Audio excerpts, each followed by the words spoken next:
What's going on, everybody? Appreciate you for tuning into On the Ball podcast. Glad you can make it. Hopefully, you're ready for some fun tonight. We got another tier ranking coming up. We're on a special night. We weren't able to go live Tuesday, so there was an opening, so we jumped in tonight. So we're gonna do that. Also, gonna talk about some ESPN rankings for like future projections. But before we even get into all that, Brett, not guarding the 2, guarding the 3. How are you doing tonight? I'm doing great. I'm excited to talk sports. I'm happy to be here. Yeah, absolutely. Yeah, look, it's getting so close to the start of the season. Everybody's doing rankings and projections. So we're going to kick off tonight looking over at ESPN. And I want to make sure I get this correct because I believe they ranked their future power rankings. And they're basically ranking the teams off 2025 through 2027. They had their panel, whatever, they did it with quarterback situation, roster makeup, front office, and coaching staff. So they use the scale, like if you're A plus, you're elite, A great, B very good, C average, D very bad, F disastrous. So keep that in mind. And I feel like we'll start here. Who do you think is sitting at number 1 for their future projection? Future projection for the NFL? Yep. Looking at 2025 to 2027, quarterback situation, coaching, roster makeup. Ooh. I mean, that's tough. You know what? I'm not going to overthink it. Did they just throw Kansas City here? They actually didn't. What's going on, Kerm? Oh, okay. Man, I thought they were gonna. That probably would have been a safe choice, but no. They went Boulder, okay. Say, Commanders? No. Trying to think of like young quarterbacks they would jump on. Say, Packers. No, it wasn't the Packers.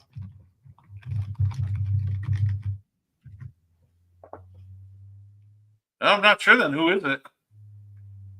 The Eagles. Oh, you know what? Number 1. That actually makes a lot of sense. I just overthought that one. Right. They went the Super Bowl champions. So now we have that out of the way. I will share this, then we'll go through it. I do think some of these may surprise you. So they do break it down. So the roster minus the quarterback, they give the Eagles the best ranking in the league. Their quarterback situation, they have it as 8th. Coaching 10th, and then the front office 1. I mean, Howie Roseman, that makes a lot of sense. So they tabulated all that. That gave them an overall score of 92.6. So the Eagles are the best future pick according to ESPN. So now knowing that, who do you think maybe rounds out the top 5? What teams would you expect to see in the top 5 knowing how they ranked it with the Eagles? Okay. Oh, so the Eagles are 1. Mm-hmm. Why do I feel like the Chargers are in here?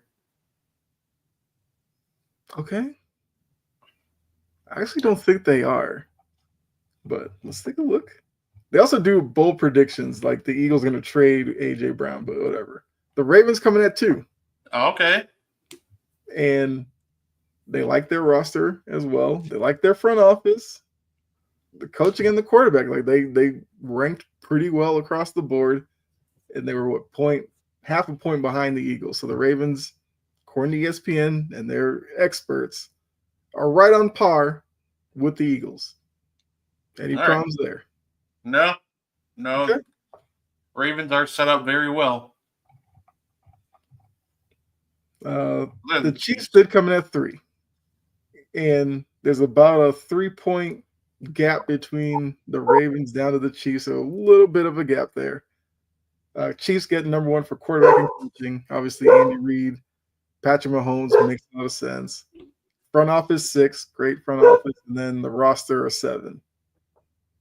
Any problems there? No. I'd say this is going probably exactly how it should, honestly. Okay. Kerm says they draft well, actually. Fair enough. Yeah, I feel like it's so far not a bad list. So it's their bold prediction. Rice of consecutive 1,200-yard seasons. Well, we'll see what that suspension looks like. The Bills coming at 4th. Highest ranking for quarterback at 2. Their lowest was their front office, but coaching at 8. Overall roster 6. Okay. You know what? Bills, I like the way their team is. They've, constructed a really good roster. Fair enough. They've been really good for years on that front. Okay. So no surprises yet. Nah. So now rounding out the top 5, we have the Detroit Lions. So for them, they clearly were weighted with the roster and the front office because the quarterback is at 12 and coaching's at 12, which I guess makes a lot of sense. They did lose a lot of coordinators, and Dan Campbell's the mainstay, but I guess some unproven guys who have to show you that they can live up to Ben Johnson, Aaron Glenn, Terrell Williams, who left. But any issues with the Lions rounding out the top 5? I think the Lions are an interesting one because I do agree that this roster is good and talent. But if they don't figure it out at quarterback, I'm not really sure how much stock I would put into them. I think there's just a limited ceiling with Jared Goff. I'm more worried about Jared Goff than I am any coordinator right now with the Lions. Mm-hmm. Kern says Dan Campbell will figure it out. I think Dan Campbell is a good coach. I have no doubt that he will have the Lions playing well this year. Jared Goff isn't bad. Okay. He isn't bad, but I think there's a pretty clear limited ceiling as to what you can do with Jared Goff. Anytime you need him to deliver in a big game that has limited, that has high stakes, it normally doesn't go very well. Mm-hmm. Obviously, look at the Super Bowl. It didn't go that great. The one he did, his offense put up 3 points. Mm-hmm. We're talking last year, folded against the Commanders. If you limit the play action against Jared Goff, it gets really dicey for him. So I don't think he's bad, but I do think there's a limit to what you can really do. There's a ceiling to a Jared Goff-led team.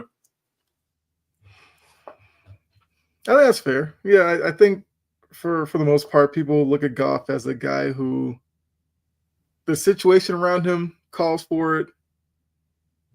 When he's obviously playing well, he's not a guy who maybe will lose games for you, but may not necessarily win one for you. He just kind of keeps it level and allows others to do their thing. Which, look, he did make a Super Bowl with the Rams, so it has worked before. I mean, he wasn't great then either, but he did enough. All right, so we have our top 5.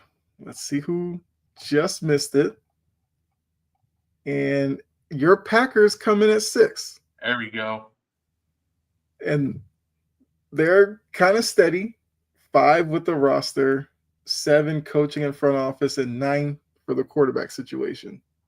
7 coaching. That is crazy. Now I'm curious.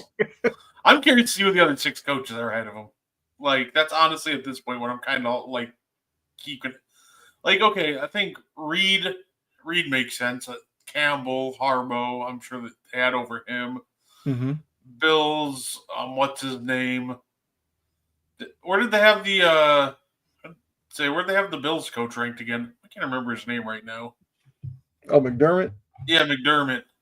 Well, I think they take the whole coaching it's a whole coaching 8. staff. Okay. Yeah. So yeah, even even then, I think that's pretty nutty because LaFleur is such an elite offensive mind, and Jeff Hafley was such a great defensive coordinator last year. Mm-hmm. I think the only reason you rank them that low is you think Jeff Hafley's going to get a head coaching job somewhere else. Like, so you know what? I'll take it. I think we're ranked fairly and overall in terms of teams, but man, I still think our coaching staff is getting a little disrespected here.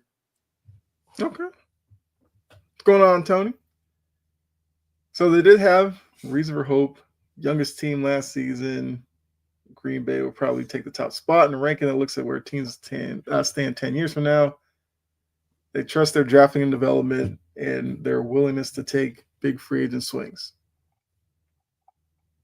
Then talk about concerns, Watson, Reed, and Wicks with drops. Get that. Okay. Bold prediction, Tucker Kraft, top 4 tight end in fantasy. I don't even know if that's a bold prediction. That just might be a spoiler. Tucker Kraft is going to be an elite tight end in this league. I love Tucker Kraft. Yeah. I mean, I did tight end rankings with Jory on Passion and Precision. I had Tucker Kraft. I think I had him like 7th, but that wasn't looking fantasy wise. I could see him having a really big year in fantasy. Say especially He's young. Say especially too with a lot of these receivers having drop issues. I think he'll start going to Tucker Kraft, even more this year. Mm-hmm. Like, hey, Travis Kelce's the 37th best player in the NFL, and I think Tucker Kraft was pretty clearly a better tight end than Travis Kelce last year. Right. All right. 7 are the Broncos. Now the Broncos get bumped up because of coaching at 3, so love Sean Payton. The roster 4, great defense. Offense was pretty good. Quarterback situation, they have a 19, so probably some proving needed for Bo Nix in his second season. And then the front office at 12. Okay. Ooh, okay. You know what? That's fair. This team is young. Mm-hmm. And I think, they have the potential to only really go up from here. Right. They got everything else right now. They just got to keep hoping that, Bo Nix continues to take steps forward. Mm-hmm. Yeah, look, the Broncos are a team. I've seen some people, Colin Cowherd, predicts them to win the AFC West. He had the Chargers winning it a couple of weeks ago, but he switched it to the Broncos. I've seen people who think the Broncos are a playoff team again this year. And I think there are some who wonder about Bo Nix in the second season if there isn't a little bit of a drop off there. Now that teams know what he's capable of. I think that they make the playoffs. I'm not going to go as far as saying they win the West. I still think benefit of the doubt belongs to the Chiefs there, but. Mm-hmm. So yeah, I think they have a better shot at it than the Chargers. So I'll put it that way. Right. Okay. Especially with the injury to Slater, I think the Broncos have a better chance at overtaking them. And Cowherd used that as a reason why he switched from the Chargers winning it. The Slater injury is going to be a big deal. Another year of hypothetical Herbert. Mm-hmm. 8, you have Houston. Kind of middle of the road roster. Well, roster and quarterback top 10, front office at 10, coaching 12. I don't know how to feel about this one. Well, this would obviously have to bank on CJ Stroud bouncing back and looking more like rookie year. CJ Stroud would have to jump and make a big jump for this one. Look, I think they have some pieces. I like Stroud. I like Will Anderson.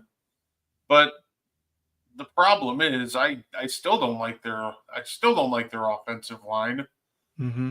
We have your best wide receiver can't stay healthy. Arguably, obviously, they have Collins and Dell, but Dell cannot stay healthy to save his life right now, which isn't necessarily on him. There's just a couple Right. freak injuries, but it is what it is. And one of your best pass rushers is 30. And like drop off starts to happen quick the older you get. Now I think Danielle Hunter will be fine, but that's a risky chance to take. This could very well work out. But when I look at the Texans, I don't see a great O line. I think I see a future, elite quarterback. But once again, it's just a combination of injuries, a bad O line, and potentially having Danielle Hunter age out makes this one iffy. But I think at the end of the day, I don't hate it. Okay. David says Broncos. That's a no. They're not ready yet. So this is the way that they qualified this is looking at the next 3 seasons and kind of projecting out.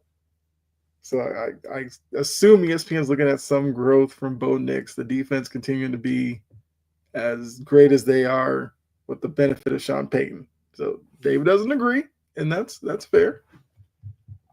I was looking at the rest of the top 10. You have the Niners at 9, with coaching being a big positive point for them, being second in the NFL. Roster's 11. They have lost some names on that side, on that roster, which I guess probably affects the ranking. I would love to know what they had them last year, but quarterback 13, front office 14. The front office better be like rank 1 if you're going to justify this one. Because let's be real, their future is going to come down on hitting on the draft in the next couple of years. Like, this is a team that got gutted. Yep.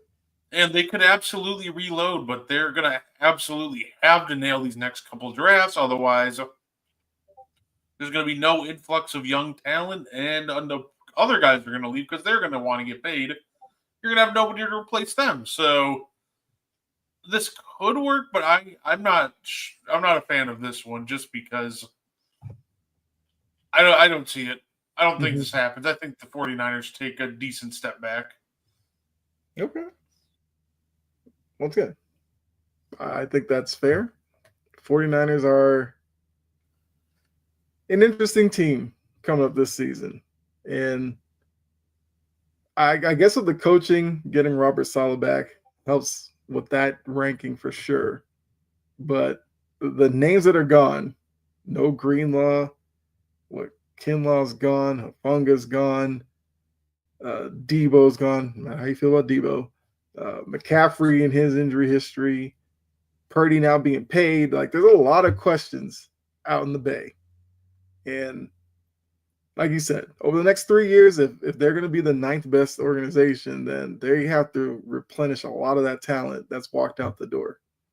And if the front office is 14, it's not a lot of confidence in that group being able to build this team back up to where they were not that long ago, competing for Super Bowls. David says, Houston Texans are playoff bound. DeMeco Ryan is a really great coach. Texans need to keep him. He might surprise everyone, and his team will get into the Super Bowl. I don't doubt the greatness of DeMeco Ryan and his future potential greatness with the Texans. More like it. I need to see it. They're a team where I need to see their line be a lot better than they were last year. Yeah. Say it. I definitely think that it's possible they could make a Super Bowl eventually, but if their line isn't much improved from last year, then they're just going to get slaughtered in the first round again. I mean, I liked the Texans. Like I said, CJ Stroud's first year, I was very high on them. Last season, a little disappointing, but they did have a lot of injuries. Slaughtered in the second. That's right. They made it to the second round. They happened to face Herbert in the first round. Yeah. The greatest gift they could have ever asked for in the first round. Right. I'd also say, look, that first season, they played well against the Ravens in the first half. the second half, you saw the inexperience come out, and the Ravens were able to win that. But I think the talent is there. They just have to get it all together and fix the O-line. That's going to be a big question mark this year. CJ Stroud is, he's a big guy. He has some mobility, but he's not the type that's going to sit back there and, run 15 times and, gash defenses like that. Like, he wants to use his arm. So they give him time. You have Nico Collins. Tank Dell being out does hurt a little bit, but Nico Collins isn't a bad wide receiver. I'm blanking on their other receivers. I know they drafted one. Maybe David will let me know, but I don't know.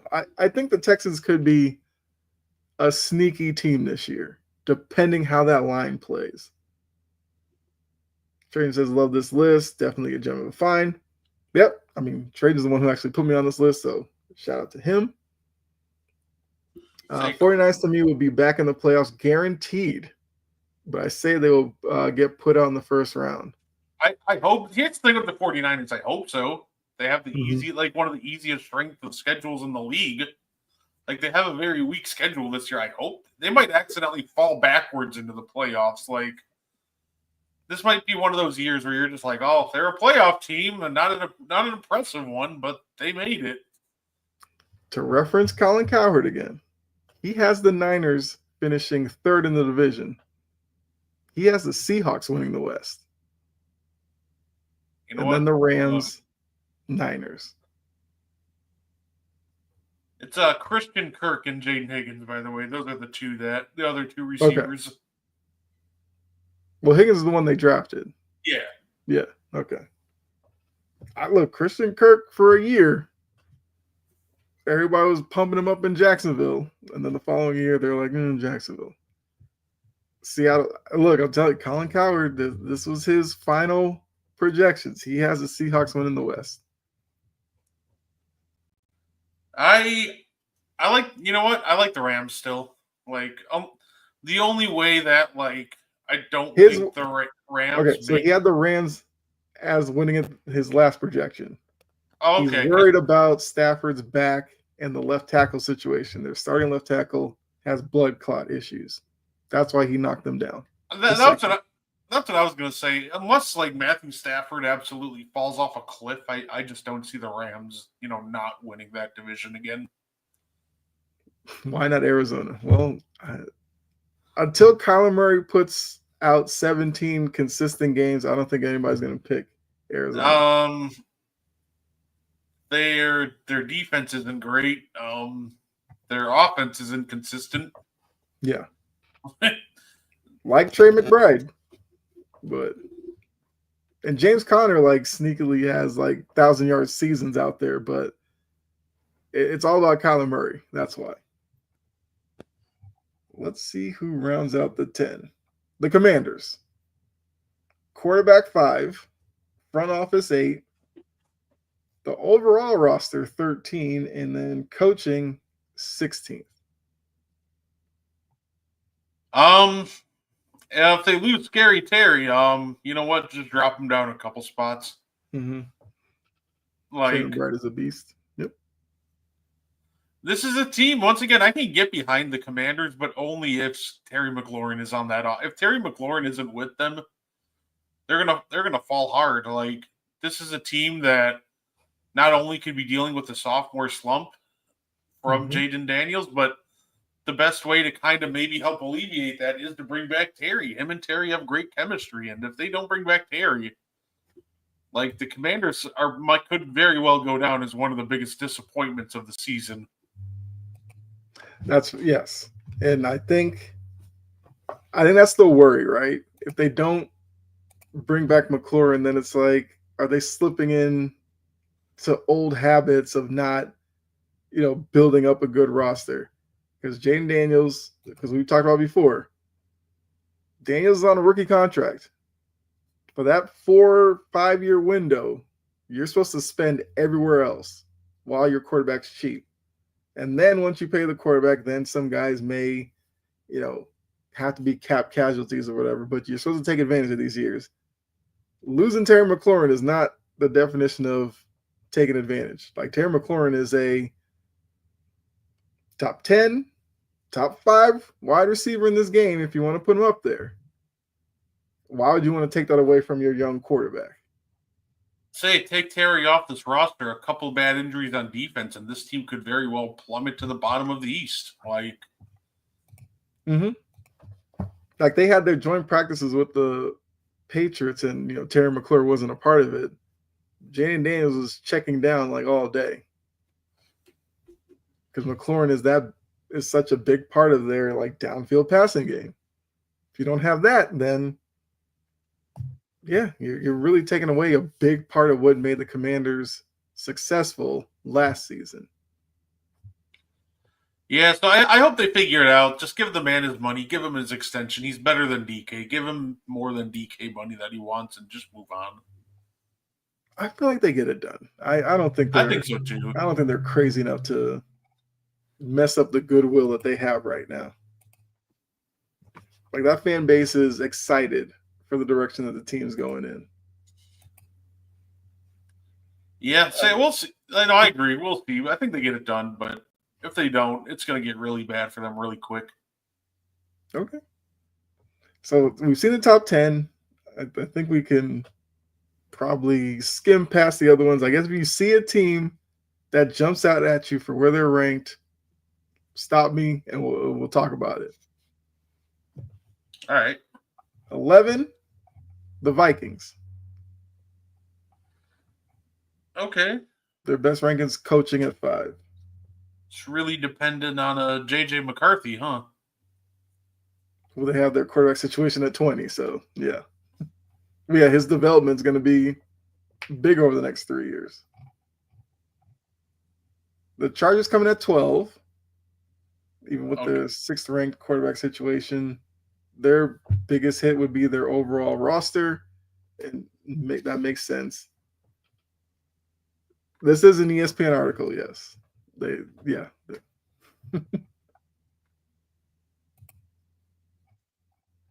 Hold on, let me do this. Yeah, leave it like that. I don't know why this little thing at the bottom like made itself bigger, but whatever. Rams at 13, coaching a 4, front office a 3. Their quarterback situation is a 26, and that might be the Stafford injury.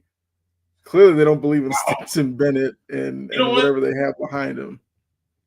I think it's fair since this is projecting, right? Like that seems low for this year, but obviously, like I don't think Stafford. I don't even think Stafford maybe even makes it to next year. I could see this year being his last year, so that makes sense. Yeah. 37 years old. Bucks at 14. Bengals at 15. And look, front office 28. They absolutely deserve that 28 ranking because the way that they treat contracts, the players that they let go, they can't even sign first round picks. Like, yeah. And the funny part is, like, this feels too generous. Like, coaching at 21, like, feels way too generous. Right.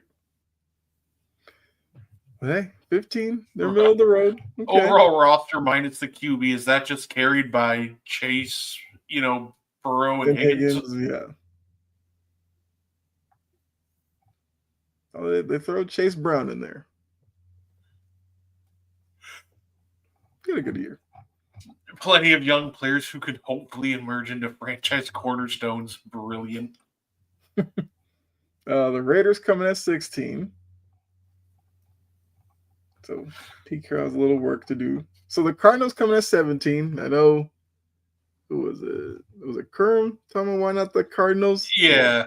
Next 3 years, they're seen as the 17th best team on this projection. Sure. You know what? I think that's fair. I mean, they have Marvin Harrison, but like when we start like talking about like the young up and comers on the Cardinals, you're just kind of like, there's not really many names you look at. I do like the cores they're mentioning right now: McBride, Harrison, Harris. Like they do have some good young players, but I don't know if there's enough on there to really warrant them being up any higher. What's going on, Jory? Cardinals had their wings clipped. Huh?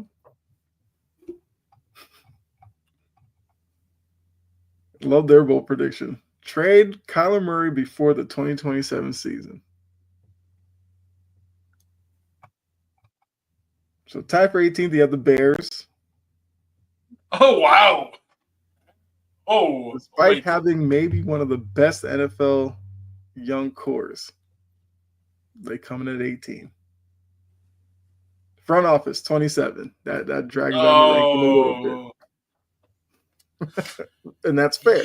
Yeah. Okay. You know what? At first I was confused, but that makes sense. This feels low just because they do have a lot of really good young talent. But yeah, that front office is a choice. I also think that they'll jump up though because of coaching. I definitely think the addition of Ben Johnson will be a lot better for them. Mm-hmm. And once again, that's fair. The inexperience of Ben Johnson, you don't really know what kind of coach he is, and their front office made some good decisions this past offseason, but that doesn't necessarily wipe out what they've done before. So we have to see them do it over next few years. Cowboys got to be ranked in the 20s. Let's see. So the Bears and the Patriots tied at 18. Now, I saw this, and the quarterback situation at 7 surprised me. I was not prepared for that number to be that high. Are they that's just that high on Drake May? I guess they are. Look, as a Patriots fan, I love Drake May. I just didn't think on ESPN like they would have him that high as well. You guys traded away your future though already in Joe Milton. That is actually still a conversation. How is that a conversation? Well, not necessarily in terms of May, but looking at Josh Dobbs and people are like, well, why didn't we just keep Joe Milton? And it's like, well, Joe Milton wanted to be in a position to start. So why would he be happy as just a career backup? I also just think that Josh Dobbs is more consistent and could possibly, work some magic and be a veteran presence if, DeMay does miss some time. Right. The thing with Joe Milton is he is just so raw. Like, he has the arm strength to do anything, but he is just such a raw talent that, like, if May were to miss time, I'm not sure I'm confident on how many games Milton would win unless he happened to be playing like a complete, like, bottom dweller. Right. And unfortunately, he won like that week 17 game against the Bills, and people went crazy. And it's like the Bills weren't playing anybody, but his decision making is like shoddy. And that man just throws 100 miles an hour every pass. It does not matter. If you need him to throw it 70 yards, he'll throw it 70 yards. If you need to throw it 10 yards, he's going to throw that thing like he's throwing it 70 yards. Yeah. Josh Dobbs, that guy who went off for the Vikings once. Hey, respect the astronaut. Right. That's also kind of crazy. So let's see. The Jags are at 20. Okay. I don't know why this seems high, but so talking about Trevor Lawrence, Brian Thomas Jr., Josh Hines Allen, and obviously Travis Hunter. Okay. Now, a reason of concern, Trevor Lawrence. I feel like everybody can kind of agree with that. With the big money extension, the results haven't been there, and he's at that point where he's got to kind of put up or shut up. Like this year, he probably needs to get the Jags back into a position where they are fighting for a wild card. Probably, I would say. It is make or break for T-Law. Yeah. Absolutely. It's a very winnable division too. Like they have a real chance to win that division. It's not improbable, like impossible, but it's going to start with Trevor Lawrence. Kerm says, coaching, you can't say anything for the Jags. Well, I mean, so far, the only news that Liam Cohen's made is that Duval thing. Duval. Oh, man. But look, if he turns Trevor Lawrence's career back around, then yeah. He was the guy who helped Baker Mayfield in Tampa Bay. If he helps out Trevor Lawrence, that's going to make him look a lot more favorable as a head coach for sure. If he turns around Trevor Lawrence, like Jacksonville will give him anything we want. Yeah. Like they'll all like in unison start doing the awkward Duval chants just for him, just to thank him. Yeah. 21's the Seahawks. Biggest concern obviously is their quarterback situation at 23. Overall roster at 18. I mean, I like pieces of their roster. I think McDonald at coach, I mean, it's his second year, so we'll kind of see, but I think he could be a good head coach. Yeah, it's just the Sam Darnold part. Yeah, Sam Darnold had a great year last year until he didn't at the end of the season, and that's where it completely fell off. Yeah, I don't think that Sam Darnold has a good year at all this year. I think, and that's kind of why, like when you said the Seahawks win the division, I wasn't sold on it. It's because of Sam Darnold. Mm-hmm. Like the Vikings were creative and they were able to keep him upright for most of the year until teams were finally able to crack the code and get pressure on him, and he faltered at the end. Yeah. And I don't think the Seahawks do that. I think Sam Darnold's a quarterback who he needs to be protected. Otherwise, when he starts feeling pressure, he starts seeing ghosts and things happen, like 5 interception games and just, disastrous results. So I think you're going to get probably closer to second half of the year Sam Darnold for the Seahawks. Okay. I did like the way Milroe looked in preseason. Yeah, what's going on, John? Milroe will be started by week 6. Okay. I guess a bit of a bold prediction there. Or maybe not. Although, look, okay, so I did do like an NFC West article for Wire to Wire. You can check that out on the website. And I almost, because I was looking at the Seahawks, their schedule, and some of the pieces on that team, I almost had them as a playoff team.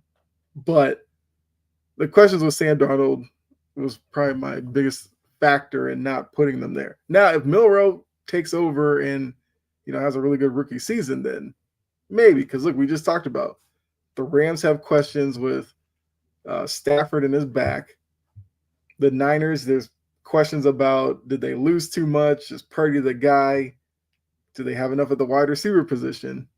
And then the Cardinals are just the Cardinals right now. So I don't look, there is a way, like we live in a world where if we get to January, the Seahawks being in the playoffs as the NFC West champion, I don't think it's crazy. It would just be a little unexpected.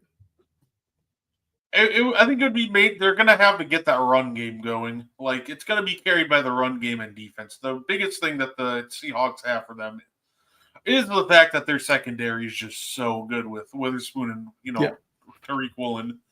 So I think that this is a situation where as long as they don't get absolutely gashed on the ground, that defense should be an elite like top 10 unit.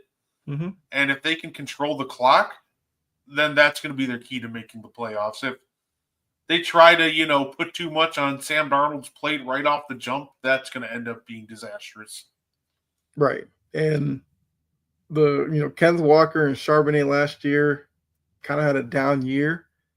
And the Seahawks actually tied the Rams for the division lead. The Rams only got in because of tiebreakers. Like they both finished 10-7. So, the Seahawks have shown that they can compete in that division.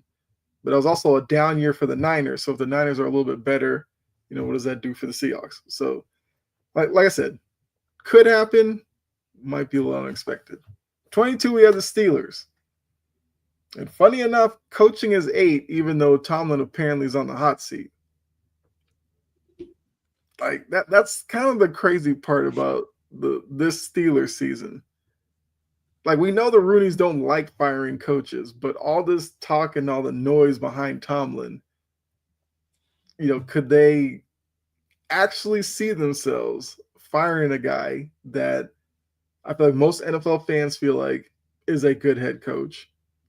ESPN's telling you their coaching staff 8th ranked, and that's with Arthur Smith, who a lot of people go, how does this guy still have a job? But yeah, I don't know. It's a weird situation in Pittsburgh, but they're 22nd, quarterback 31. I mean, Aaron Rodgers is 40 something years old, so that's fair. Yeah, he's retiring after this year, so Yes. So any issues with the Steelers at 22? Is that high or too low? I think that's fine for them. It's funny when it comes to Mike Tomlin because it feels like hiring coordinators just really is undoing. Yeah. Right? Because you just said, how does Arthur Smith have a job, but like go to not the last coordinator, but we had Matt Canada running the show, and I think I probably give any Steelers fans PTSD just by mentioning that name. Mm-hmm. I think Mike Tomlin is still very much a really good head coach. But it almost feels like a change of scenery needs to be had, right? Kind of exactly like what you saw when Andy Reid left Philly.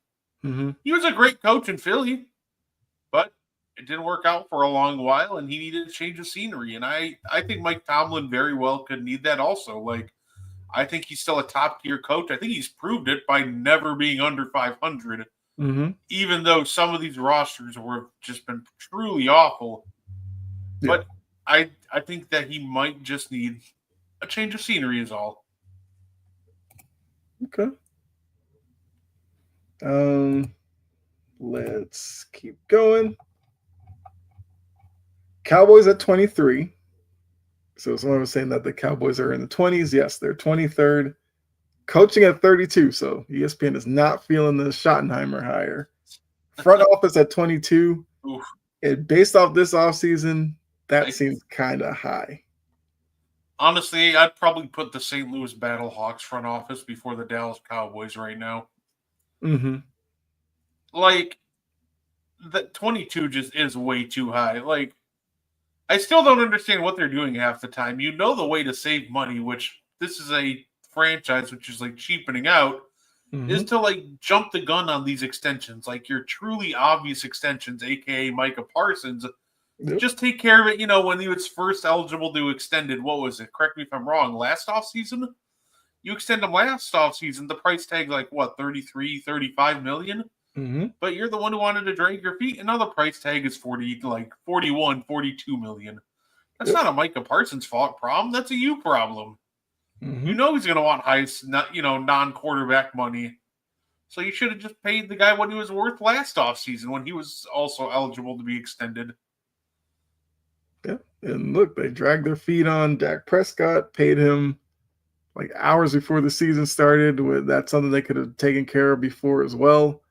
It's taken them this long to get a complimentary wide receiver to CeeDee Lamb, and they get George Pickens, who good luck figuring out what that guy's going to do week in and week out.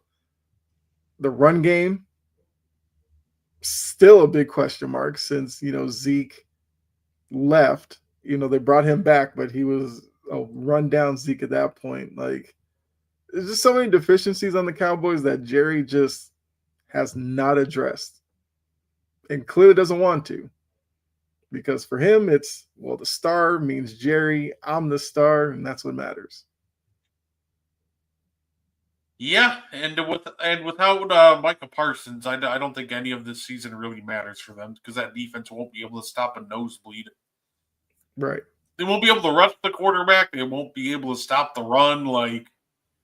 They better get that figured out quick because Micah Parsons is really the thing that's going to be able to somewhat at least try to keep the Cowboys defense respectable to an extent. Right. Exactly.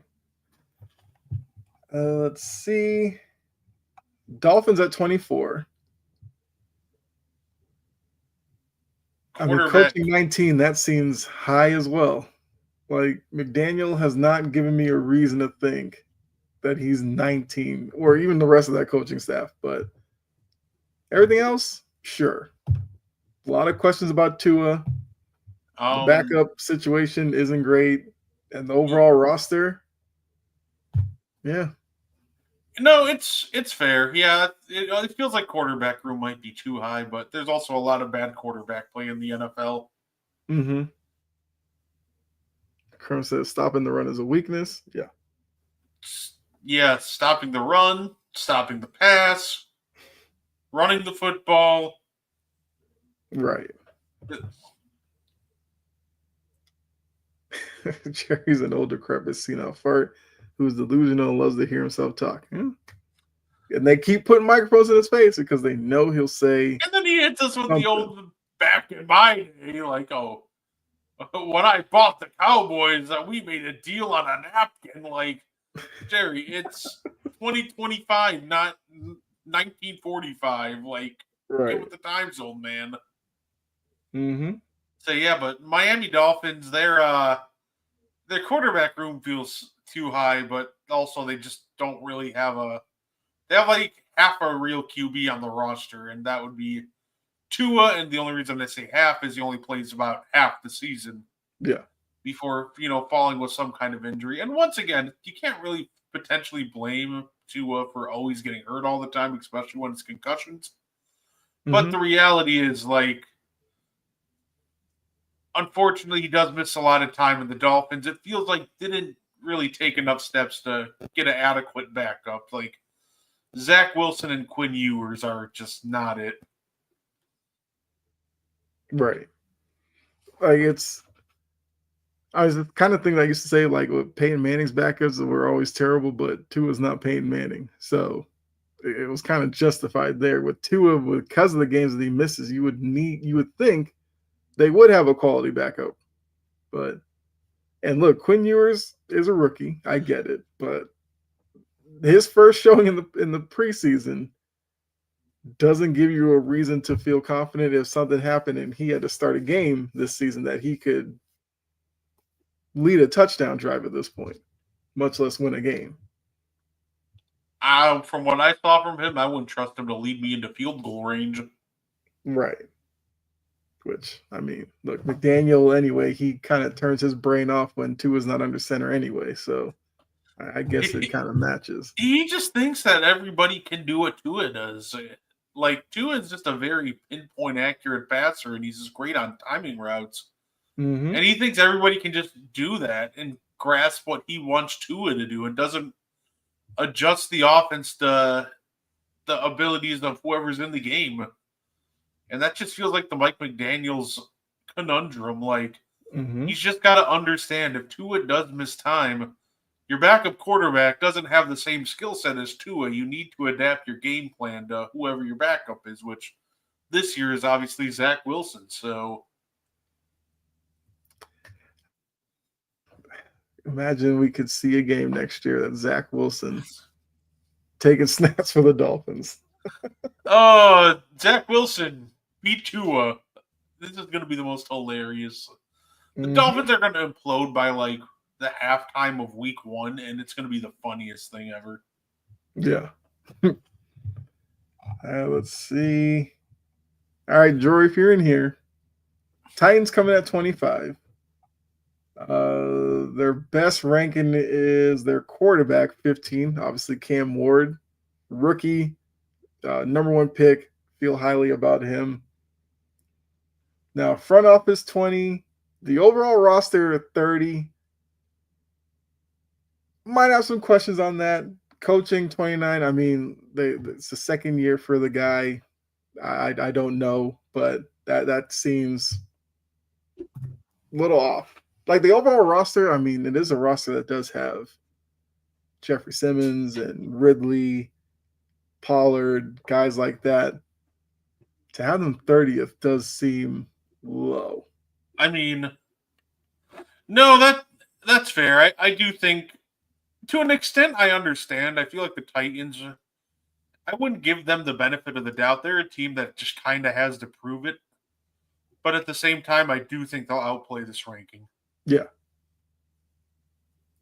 Look, I mean, it is ESPN. We know that they can get a lot of things wrong. I mean, they may outplay this year if Cam Ward hits the ground running, but that's where they're projected for right now.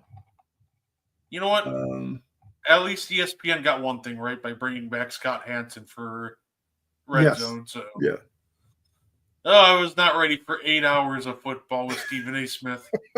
I don't think anybody was.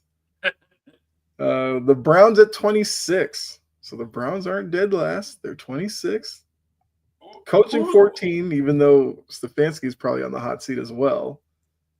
Quarterback situation 31. That's a given. Your starter. Tied with this. Oh, so them and the Steelers are tied for last. Mm-hmm. That's okay. I think having Shedeur Sanders alone probably puts them ahead of the Steelers, but whatever. It's funny because as much hate, as crap as he got, Shedeur looked really good in that first rep of preseason. I know the golden rule, obviously, don't overreact to 1 week of preseason, but the timing, the precision, the calmness in the pocket under pressure, he showed a lot of really good stuff, and I was really impressed by him. Mm-hmm. I think the question just is, what is their quarterback situation? Because you have Flacco, Sanders, Pickett, Gabriel, and Huntley, who was brought in because everybody else was kind of hurt. Do they trade Pickett? Is Gabriel a practice squad guy? Is Shedeur like the backup? What's Huntley there for? Is Huntley just a camp body that gets moved out? How many games can you get out of a 40-something-year-old Joe Flacco? It's just so much. So many questions. Not enough answers. Myles Garrett's out here playing NASCAR on, city streets. It's just crazy right now.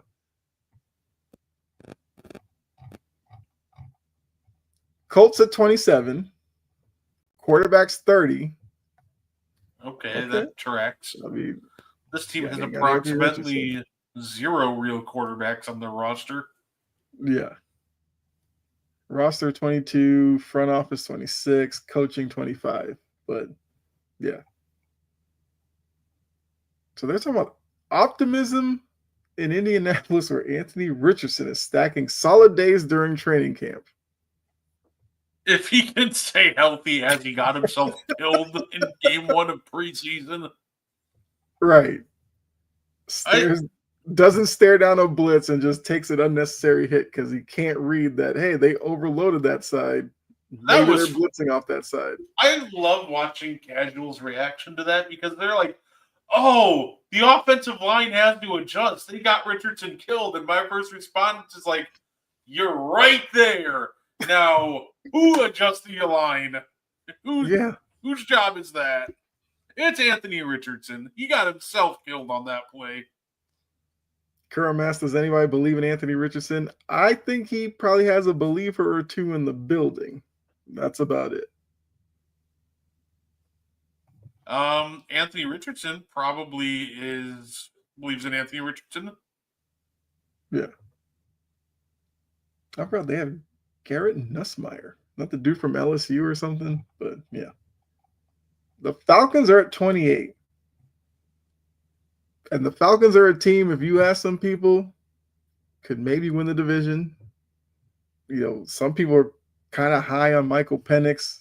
ESPN has their quarterback situation at 21. Front office at 30. I absolutely agree with. That front office stinks. So that ranking, absolutely love that. Coaching, yeah, it is pretty low. Raheem Morris is probably a 3-game losing streak away from getting fired. And the overall roster, sure. The Jets are 29. Quarterback situation 29. Obviously, Justin Fields can change those fortunes with a good season. But, I guess 29th makes some sense. They were bad last year. They made some improvements this year. Like, I don't know, the Jets are another team that maybe could outplay 29th ranking this year if the defense gets back to where they were. And Justin Fields looks kind of like how he did in his preseason performance. Showed his legs, threw a couple passes, like, okay. Yeah, I think this is about right for the Jets. Well, yeah. Say, it felt like the Justin Fields performance, while he showed flashes, I couldn't tell if that was just Justin Fields turning a corner. It almost felt like, though, that the Packers never were on the same page at all in that first preseason game. So he took advantage of that. The Packers were a mess, and Fields took advantage of that. But also, like, I need to see them put together a couple more performances like that before I start back on the Justin Fields hype train. Yeah, absolutely. What's going on, Malik? Jets will be the Jets. Look, as a Patriots fan, I say that all the time. No matter what kind of hype you give them to start the season, they're going to be the Jets. Panthers at 30,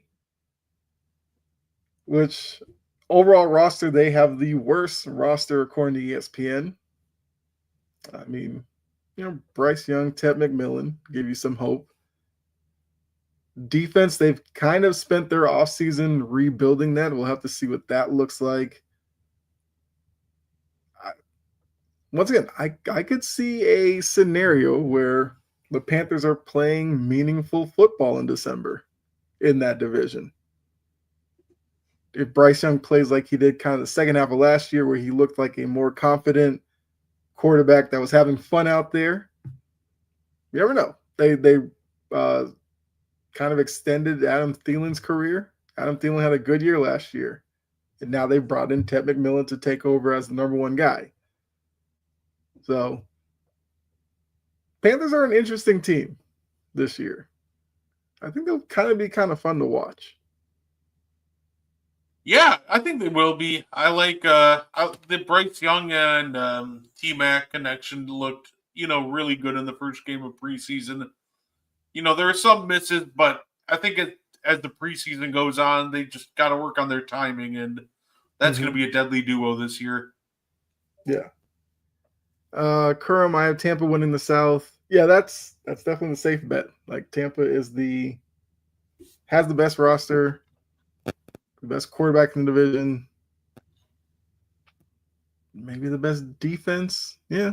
So all the signs point to Tampa winning it for 5th year in a row.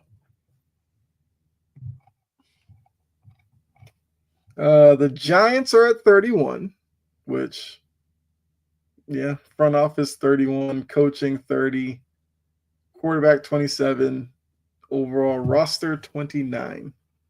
I mean, the quarterback room, like, if you mic'd up that quarterback room, you would get nothing but entertainment every week. Yeah, I just need them, like, constantly mic'd up. Yes. Reverend Jameis is on one. Like, anytime you see him in training camp, like, that guy is a walking sermon. I would love to see. I'm excited to see some Jackson Dart this year. Mm-hmm. I'm curious to see how that goes. I think he'll get some, run at the end of the year, but I think they'll let the veterans take the beatings to start the year. Yeah. And look, for Giants fans, Jackson Dart will always be kind of linked to Shedeur. Giants fans were hoping for Shedeur at that point. They went with Dart, and that they're going to be compared now for the rest of their careers. Panthers, you have to wait and see. That's fair. Aaron Glenn is a defensive-minded coach. True. I think Glenn, because of his time in Detroit, will kind of change the energy in New York, because the Jets the past couple of years have been a horrific mess.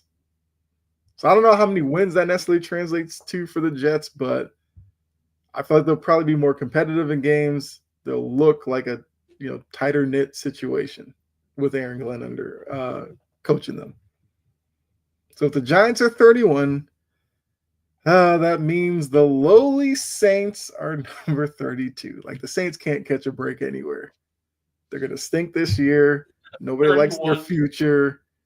Okay, you know what? The funny part is, the only thing I disagree with is I feel like the quarterbacks are too high. Right. 28 for quarterback is crazy work. Yeah. But everything else, yeah. So the worst front office, second worst coaching situation, second worst roster, and their 28th quarterback. and their best category they got overrated. I kind of want to see their reason for hope. Saints have plenty of good players on the roster, including Chris Olave, concussion issues. Their center, Eric McCoy, and offensive tackle. I mean, is that really a reason to hope your center, tackle, and a oft-injured wide receiver? But flexibility might not be great in future years, but a rookie contract quarterback hit would solve a lot of those financial problems. So they're optimistically saying that they're going to don't expect a lot this year. Don't expect a lot, and they just got to hit on a rookie quarterback. Well, you know what? Good luck, Chuck. Yeah.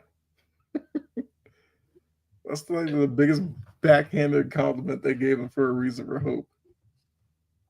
And then reason for concern, Tyler Shough, the future franchise quarterback? Maybe. That's a question that needs to be answered. Well, they stink, they'll just get Arch Manning. That's clearly the plan. Bold prediction, the Saints will have a top 5 offensive line and run block win rate. There you go. That's kind of funny, actually. So old man Kamara's going to have some holes to run through. They really had to dig in the catacombs of stats to figure that one out. Well, look, like I said, we keep knocking down the Saints because they're just that bad. The article does that for you. They're like, Calvin Banks ascends to being an above-average player at his position. Yep.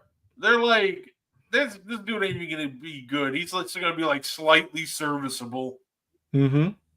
Which, you know what? I do have faith in their offensive line in all reality. You know, I knock on them, but I do think Banks and company, I do think they have a good offensive line. There's just nothing to protect.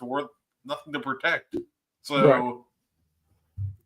And Olave has to show he can stay healthy. Problem is his injury history is like concussions, and you're just like, how many before he just has to call it quits? Because every time I think of wide receivers with concussion issues, it's just Austin Collie pops in my head. That guy was with the Colts, showed a little promise. A couple of concussions. It was like the dark visor he had to wear. Then it was like a couple more, and he was just out of the league. So hopefully Olave can, rock the Guardian cap. See if that helps you. Oh, fair enough. But now let's go to our tier list for the week. Let's run through this with, let's do this. Here we go. So those of you in the chat, we are doing the rankings of Super Bowl possibility. So we got Throne Ready. Those are our teams that we feel like are legit contenders. The cosplayers are the teams that might be a piece or two away, but they're probably like a playoff team, just aren't good enough to really win it all. Chaos Agents are those teams that might be, bottom tier playoff teams who might upset a team, but they're not really going to win it all. They could surprise somebody. February Fiction are teams that they might have a little hype going into the season, but they're just not there yet. They're probably not a playoff team, or they might be a fringe playoff team, but they're no real aspirations to win a Super Bowl. And then What Are We Even Doing are the teams that have no shot. A lot of fans are optimistic at this point. They have no shot right now. Don't worry. So we're run through these the way we always do, starting from right here, work our way around. We're starting at the Rams. I think they're contender cosplayers. I agree with that. They were like a play away or a couple plays away from potentially knocking off the Eagles last year, and they very well could have beaten the Commanders too. They were actually, I think, a lot closer to a Super Bowl than last year. But that being said, I wouldn't anoint them because, well, we don't know what the condition of Matthew Stafford is right now. So Yeah. if they get a healthy as possibly can be Stafford, yeah, they could make the Super Bowl if one or two things break right. I mean, Jory, yes, the Browns are absolutely. What are we even doing? Like, there's like no explanation needed. The teams that go there, it'll be blatantly obvious as we get to them. I was about to be hyper if they knocked out Philly. I think a lot of people were kind of rooting for that, but yeah. Let's see. Falcons. I think they could be chaos agents. See, that's kind of where I was going to put them as well. I think if they got into the playoffs and met like the right NFC team, they could give them a little trouble. But they're not going to win it. They're not going to win it all. They're probably not going to make a NFC title game or anything like that. But could they upset somebody who maybe doesn't have a great performance wild card weekend? Sure, I could see it. Your favorite team, the Chargers, because we love talking Herbert. Are they a cosplayer? Or are they a chaos agent? Maybe they haven't even worked their way up here yet. They haven't shown us anything to, really justify being cosplay contenders. So I'd probably put them with chaos agents. It's just like, what scenario do you really imagine the Chargers making? Like, for example, a run to the divisional championship. Like, I don't even see them making. I don't see them making the Super Bowl, especially with the injury to Slater. So, nah, they haven't shown me enough. I'm not quite there to put them into contender cosplay yet. That's fair.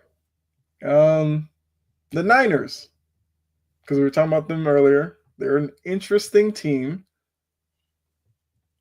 I mean, maybe at their best, if everything works out in their favor, they might be here. I think the way that they currently stacked, I kind of think they're another chaos agent. Yeah, no, I agree. They're definitely a chaos agent. Yeah, because their wide receiver group is falling apart. Defense, Robert Saleh has a tough task on his hands with that group. So, yeah. So let's see. Fair enough. Panthers, I don't necessarily think they're here, but maybe a first February fiction team. That's where I was going to put them. Okay. They're one step above the Browns, but one step below everybody else. Right. Like I said, I think they'll be fun to watch. I'm hoping Bryce Young continues his play from last year. And I think Ted McMillan could have a really good rookie season as the wide receiver there. Seahawks, their ceiling might be here.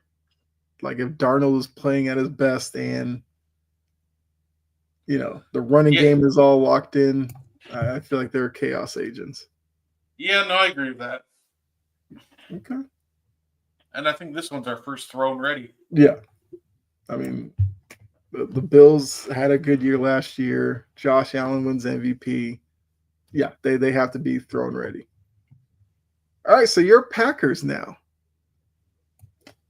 So if I look at the Packers, I feel like putting the Packers online with the Rams, I don't see why not. Yeah, you know what? You know me, I'm biased. I have to say thrown ready for the love of the game, but I think if I'm being serious, I'd put them up with contender cosplayers. Yeah. Joey went even a step further with the Saints. What the F are we doing? But yeah, what are we even doing here? Like, all the pageantry with Saints games, it's like, are they really going to do all that for this team this year? Packers are a contender. Yeah, we have them as contender cosplayers. Yes. The Raiders, probably here. February fiction. Yeah. I feel like somebody might try to make an argument, maybe as a chaos agent, but I don't think they're there yet. Like Pete Carroll will probably get them to that level shortly. This year, no. The Cowboys Cowboys got to are be hilarious. chaos agents. So.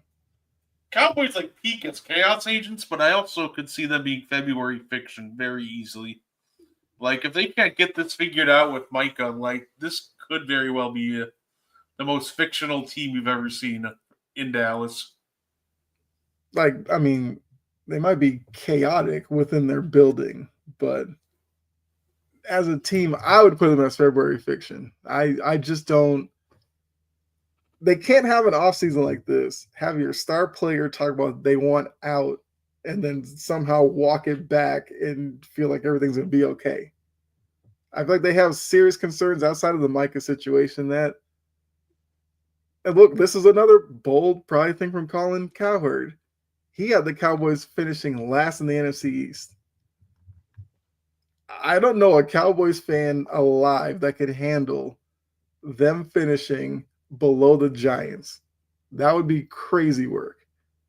But I guess we'll see how it plays out. The Bears. I'm thinking chaos agent for the Bears. I think that's the best spot for him. New coach, upgraded team. Yeah, no, I like that. Yeah, everything goes perfectly well in Chicago. They're a team that, yeah, could make it difficult for some teams down the stretch and possibly on a wild card weekend. So that's the reasoning for that. The worst part about this next team, the Colts, is like they have a really solid team just outside of quarterback. Yeah. But the quarterback literally their quarterback play almost drops them into the what are you even doing category. And that's kind of where I was going to put them. Because I agree with you. Like, it's absurd. Like, the team around them isn't bad. It's just when Anthony Richardson and Daniel Jones are quarterback 1 and 2, like, what are you really doing here? Mm-hmm. The Dolphins. Fiction. Right. Like, you feel like, well, one, because they can't play well in cold weather, that obviously takes them out of any chance of being up here. The only way they could be a really chaos agent, you feel like that wild card game would have to be at home somehow. But there's no chance they're winning the division. So, yeah, February fiction just has to work there. I'll let you go with the Patriots because obviously, as a homer, I could put them in some crazy places on this tier. But Carl's getting ready to put them in throne ready. I mean, Buffalo, watch your back. No, I would probably put them for right now in February fiction. They clearly have a direction. Mm-hmm. But also, they're just a team where I'd be willing to move it up once they proved it. Like, this is a young, unproven team that they just got to show us a little something before we start talking, them potentially being a playoff team or even a wild card team. They got to show us they can consistently play at that level before we invite that conversation. And they haven't been able to put that together since, like 2021 when Mac Jones took them there. Mm-hmm. That's fair. I mean, if I was going to be probably honest, I was probably going to put them as chaos agent only because I think if everything clicks, Vrabel transforming everything he has, Drake May has a good season. I can see them being a fringe playoff team that, makes it tough down the stretch. But February fiction, I'm fine with putting them there. The Lions, John has them as contenders. I would put them under contender cosplayers. And I think a lot of that is we got to see with the coaches that they lost, how Dan Campbell handles that. You know what's funny? I'm not even worried about that necessarily. I think Dan Campbell's great at, developing coaches. I'm looking at the loss of Frank Ragnow. Like, yeah, having a center that you don't need to double team and you can actually win it with one-on-ones is massive. So yeah, I'm looking at. I think that they could very well end up making a Super Bowl this year. The Lions still have a very good coach and a very good squad, but it's all going to come down to like can they overcome losing a player the caliber of Frank? Colonel says I'm not worried about the Lions. Okay. Bengals, cosplayers. Yeah. If they ever fixed the defense, they would have been an easy throne ready. John says Bengals chaos and could also have slid to fiction with that terrible defense. They have to start strong, which they never have ever. I mean, this season could be different. We saw Burrow and them playing in the first preseason game. They played multiple series. Like, I think the word has gotten around the locker room that they need to start fast this year. I agree with that, John. Okay, look, Jory, if you're here, we got your Titans up. I feel like they're probably February fiction because of the quarterback situation. He's such a young guy. You don't want to. I think they could You want to grow give him in. a chance to grow. Bengals aren't contenders. Okay. Seems like a lot of people in the chat aren't feeling the Bengals as contenders. I think the offense will be great. The offense will cover for their defensive issues on some Sundays. Some it will, yeah. I think a big thing was getting Shamar Stewart in the building. That was huge. It'll be interesting. I think Bengals. I think they're more so in a sense of if they get the right matchups and a couple things go their way, they could make that really massive jump to go, make a deep playoff run. I think it's more possible than people think, but I'm skeptical. I could see them being a chaos agent, but I don't think they're February fiction. I think last year was just an anomaly, but at the same time, Zach Brown is a very bad coach. Right. I mean, Eagles obviously are second team in throne ready. They are a Super Bowl champion. They didn't, get considerably worse in the offseason. So yeah, very simple there. The Jags now. February fiction? I agree. There's no argument to be had to put them any higher than that. Like they're a team that has to prove it. The Broncos, I would say, chaos agents. Yeah. Like that defense, cosplayer. Let's see Bo Nix for another season. Kern said he didn't know where to put the Broncos. Yeah, we're going to go chaos agent. Like if they get in, I wouldn't be shocked if they, knocked off somebody in the AFC, but that would probably be it for them. And that would still mean that they're growing and going in the right direction. The Giants, are they what are we even doing here? Or would you give them fiction? Giants are probably, it's funny because I feel like they have a direction. They're clearly trying to build something, but I would for now put them to what are you even doing, honestly? I think like they're a team, like if you look at them defensively, you know what? They have pieces on that side of the ball.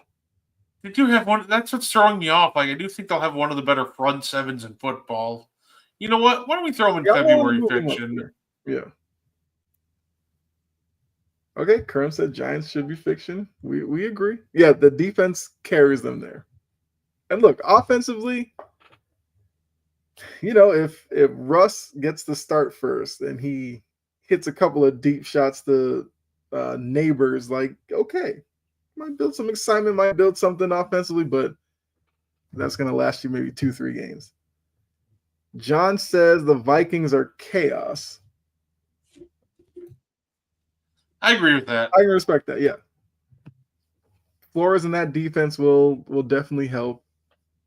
We'll have to see what J.J. McCarthy can do as the starter and whether or not he can stay healthy. But yeah, that makes sense. Cardinals, I'm thinking fiction. Like they're not bad to be here, but till Kyler Murray shows otherwise. Say next two, I'd imagine we're just gonna throw under throne ready. I mean, I guess with the Ravens. I I mean, the way that they play in the playoffs, they could be a cosplayer because, they never seem to be good enough to do it. But yeah, they're throwing ready. And the Chiefs, as much as we doubt the Chiefs every year and feel like at some point they're going to have a bad season, they just find ways. So they have to stay up there. Now, here's an interesting team, the Bucks.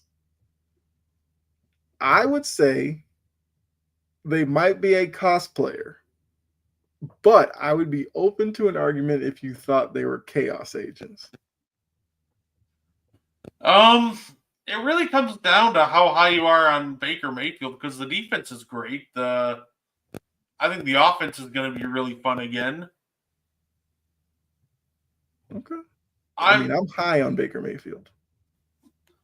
I'm high, and then I'm low on him, and then I'm high again. Exactly. And I'm low on him. The Baker roller coaster is a true sight to behold.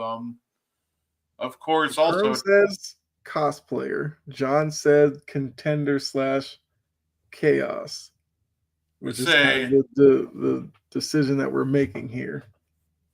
Yeah, I was saying I wouldn't mind. I wouldn't mind putting him under contenders.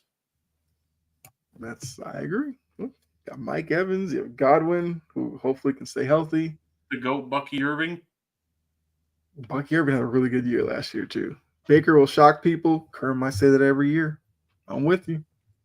The Jets, as much as I like talking up Aaron Glenn, I still think what are we doing? They're here, but they're trending the right way. Steelers, Mike Tomlin alone pretty much drags you into chaos agent every year, so that's fair. I do hope they make the playoffs. If it is indeed Rodgers last year, I want to see him in the playoffs one last time. Yeah, I think it's fair to put him there. Because even if they're having a kind of a bad season, they always go on this crazy second half run where they'll win like 4 or 5 in a row to put them back in wildcard contention. So I think that's fitting. Now these next two are another couple of interesting teams. So John says Washington is a chaos agent. And I feel like this may depend on Terry McLaurin.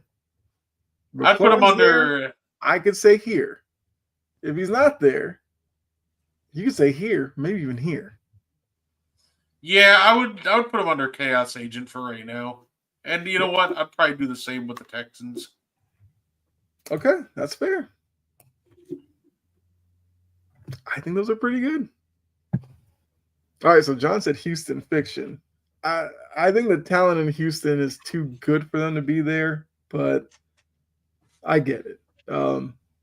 I just think Chaos Agent because even if they have the same success as Stroud's rookie year, they'll be a frisky playoff team.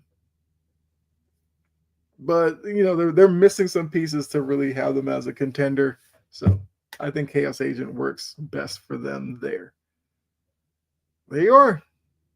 Those are our rankings. So according to us, the only teams that are legit contenders, Bills, Eagles, Ravens, and the Chiefs, even though oddly enough, people say like the NFC is the better conference. Yet they only have one legit Super Bowl contender. Fiction is the tier for waiting and see. Yes, that is true. Like, we're not saying that these are like terrible teams. It's just that I think there's like some really fun teams in this group. Like I said, the Panthers will be fun. I think the Raiders are interesting. The Cowboys are only interesting because of the drama. The Dolphins, this seems like this is it for a lot of guys. Like Tyreek Hill, McDaniel, Tua, this could be a cataclysmic year in Miami if it doesn't go well. Vrabel makes the Patriots interesting. Cam Ward seems like the guy. I think he's going to have a good rookie year. The Jags are having like a good offseason. We'll see if that translates in the regular season. The Giants we talked about with their front seven alone, that may keep them in games they don't have no business being in. And the Cardinals, if Kyler Murray like becomes a professional and locks in, they could surprise some teams. So that is going to be a fun grouping. I will keep record of this. Maybe at the end of the year, we'll look at this and compare to how they actually finished. I will put it up on the Wire to Wire page here shortly once we finish. But yeah, that's kind of all we have. So, I mean, those of you watching, what would you grade it for us? I think we did really well here. And once you see it on the Wire to Wire page, you can feel free to leave some comments under it there as well. Yeah, if there's any picks you agree with, they were mine. And if there's anything you disagree with, blame Kyle. I'm kidding. Absolutely. I mean, look, some people may see it and think we're missing the boat on one of those fiction teams, and they think they might be better than we feel. Let us know. But yeah, as we're closing out the show, Brett, anything you want to let the people know you got coming up? Yeah, you can hang out with us in about a half hour for the And One podcast. We'll be doing some more fun Mount Rushmores for the Central. So Cavs, Bucks, Bulls, Pacers, Pistons. So it'll be a lot of fun. So Mo Williams on the Cavs Mount Rushmore. Absolutely. Cavs had some interesting players go through there. Only top by Vladimir Radmanovich on the Bulls Mount Rushmore. Yeah. I mean, look, you guys got to tune in for that. I've watched the Mount Rushmore for the other divisions. They've been definitely interesting. And there's always like that one team in the division where their history isn't great. So like it's either like a really solid set four, or you're like grasping at straws for like the fourth person. Last week was a lot of fun because we did both the Wizards and the Hornets. Right. So it's just like Larry Johnson or Gerald Wallace or Glenn Rice debates, and you're just like, oh, this really isn't great, huh? Yeah. So you guys make sure you come back in about half an hour to check out Mo and Brett. With that, for myself, I will be back on here tomorrow with Jory for Passion and Precision. I'll tell you right now, it's going to be a good one. We got rants lined up. We're going at some people, so tune in tomorrow for that with Jory and myself. Wizards was very interesting, Kerm. I'll tell you that. Unseld, Hayes, Beal, Wall. Yeah. And the worst part is some people probably question like Bradley Beal. If you look at the Wizards after that, if you don't think Bradley Beal's on the Wizards Mount Rushmore, then you're looking at names like Gilbert. Yeah, Gilbert Arenas, Anton Jameson, Gus Johnson. Like, it's not a very long history. And obviously, since it's just the Wizards history, like guys like, obviously they had MJ for a couple years, but Wizards MJ is not making the Wizards Mount Rushmore. Mm-hmm. Yeah, like Weber and Howard weren't there long enough. Unless you love Calbert Cheney. Shout out to Marcin Gortat. Yeah. George Mirasan, yeah. So make sure you guys come back for that. Definitely a good time. But till next week, we should be back on Tuesday night next week. Like I said, this was just a special episode because we weren't able to do it this Tuesday. Appreciate all of you for tuning in. Love the energy in the chat. You guys know anytime you see me on here, love talking to you all in the chat. So make sure you come back next Tuesday. We'll have another tier ranking for you. Not sure which one yet, but I guess it'll be a surprise. I guess if anything breaks NBA-wise, we'll talk about that. Right now, all we're getting is like team sales. Like the Celtics sale went through. Portland sold for like $4 billion, which in the new owner, I guess, is going to keep them in Portland because I guess there were some talks about Portland possibly moving, which I think would have been a travesty because the Blazers fan base is actually a really good fan base and the NBA needs to keep them. Same thing I said about Seattle, which is why they need to go back. And once you do, you get Seattle and Portland rivalry there. It only makes too much sense. So good to see that. Yes, and Jory and I will have our tiers tomorrow as well. Will look a little different than this, but I guess you'll have to tune in to see how much different. Because we'll be doing our first tier ranking on Passion and Precision tomorrow, as well as introducing a couple of new segments as well. So tune in tomorrow for that. So until then, and until next week, appreciate all of you. See you all next week. We're out of here. All right. Bye.